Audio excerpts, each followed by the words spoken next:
What's up, Dream Team? Another day of 100 push-ups. I feel like I've been slacking, quite honestly, and not even really slacking. I just been busy with work and life and pushing really hard. Um, so, anyways, I will get back to it. I will push harder. So let's start with 100 push-ups, huh? It's cutting 9,000 roles on top of the 18,000 job cuts announced earlier this year, bringing the total to 27,000. Amazon is a large group of major corporations that have made significant cuts in 2023. Meta and Google and finance behemoth Goldman Sachs, the layoffs have primarily affected the tech sector, which is now hemorrhaging employees at a faster rate than any other point during the pandemic, according to the data cited by Wall Street Journal. A site tracking the layoffs since the start of the pandemic, tech companies have slashed more than 150,000 jobs in 2022 alone, compared to 80 in 20 and 15,000 in 21. Let me say that one more time. In 2022 was 150,000, in 2021 was 15,000, and at the peak of the pandemic was 80,000. Okay, so here's some of the other companies that are laying off their people. Rob, if you have this, Open Door, 560 jobs. McKinsey, 1,400 jobs. David Bridal, 9,236 jobs. I didn't even know they had that many employees. Virgin Orbit, 85% of staffers. EA, 780 employees. Amazon, 9,000. Walmart, about 200 employees. Roku, 200 staffers. Accenture's 19,000. LinkedIn, 2,200. Sirius XM, 475. Meta, 10,000. Citigroup, hundreds of jobs. Waymo, 209 jobs. GM, 500 salary jobs. Twitter, 200. ThoughtWorks, 500. Yahoo, 20% of their employees. DocuSign, 10% of their employees. GoDaddy, 8% of workers. Disney, 7,000 jobs. Affirm, 19% of its workforce. Zoom, 15% of its staff. Return to office. eBay, 500 jobs. Pinterest, 150 jobs. Dell, 5% of the workforce. Rivian, 6% of the jobs. BDG Media, 8%. Intel, 343 jobs. Splunk, 325 jobs. FedEx, more than 10% of top managers. PayPal, 7% of total workforce, 2,000 employees. IBM, 4,000 jobs. HubSpot, 500 jobs.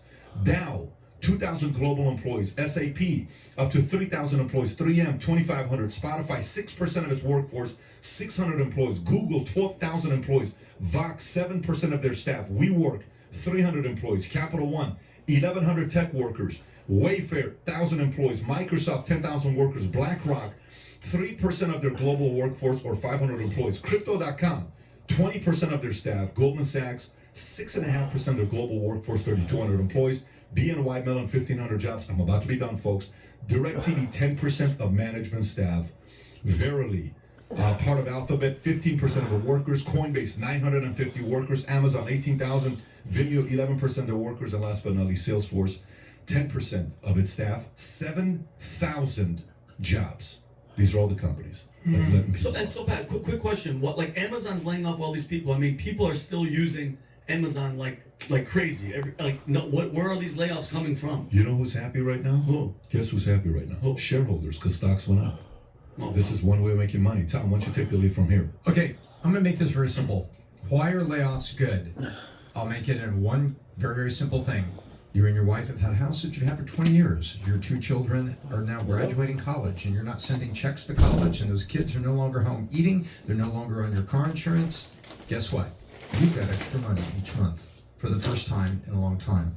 That is exactly, on a massive scale, what happens when companies lay this off. The market loves it because they say, if you can keep your sales even flat to where you are right now, flat, even if you stop growing a little bit during a recession, it's flat, but your costs are coming down, so you're going to have more profit. It pops the stock price. It moves the market index. Right now, if you are just putting money into cash funds with any of the reputable, organizations, I'm not going to list them, so it sounds like we're favoring one or the other, but any of the reputable brokerage firms that cater to consumers, you just put it in a cash fund or in a market. If you look long term, like an S&P ETF, because over the course of time, the S&P has always beat the market on an index basis. But the market loves these layoffs, and they love what's going on. And I'll tell you how much they look. If you're going to decide what to wear when you get up in the morning, you look at the temperature, you look at the weather report, right? Rob, can you pull up the VIX and show this to America? You see here? Where's the VIX right now? 1753. The VIX is a temperature gauge that the market uses of volatility.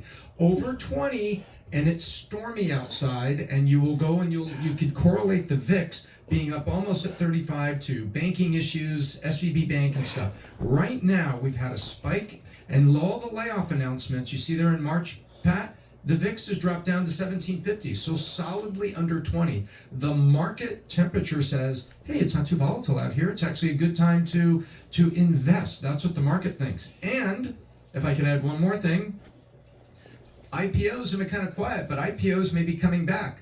This week, SeatGeek just announced, actually this week, actually it was yesterday. I caught this yesterday, as well as one of my favorite writers over at one of my daily newsletters caught this at the same time, is SeatGeek just filed an S1, which is basically a letter they send the SEC, say, we're going public. And they went out at a $1 billion valuation. And so in the market is going to feel and look different than the consumer news. It's not out of sync. What's happening now is the layoffs are helping companies' stock prices, and even in a recession, and the market is very open to investment, and you're going to see IPOs this year. But I'm sorry, I'm not to cut you off, but when they lay off all those, I mean, it's good for the market, you're saying, but what about all the employees that are still working there? They just have to work harder, correct?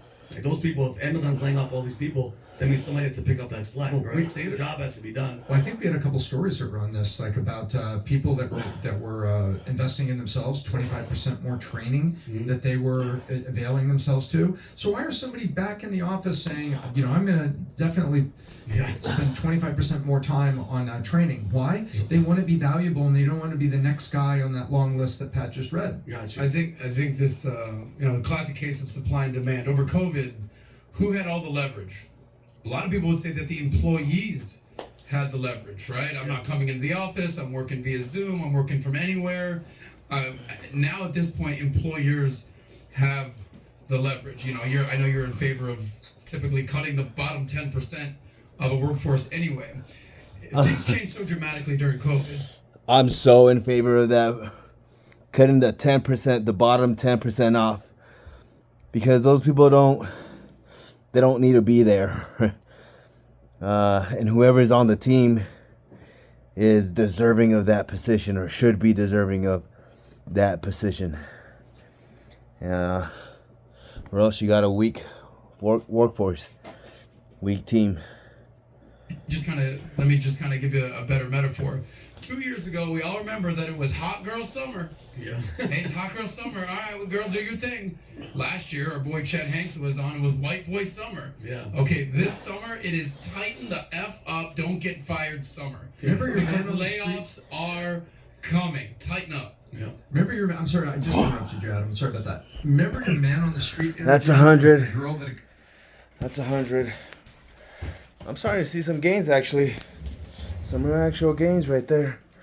So, anyways, I do it for you, I do it for me, I do it for we, the people, Dream Team.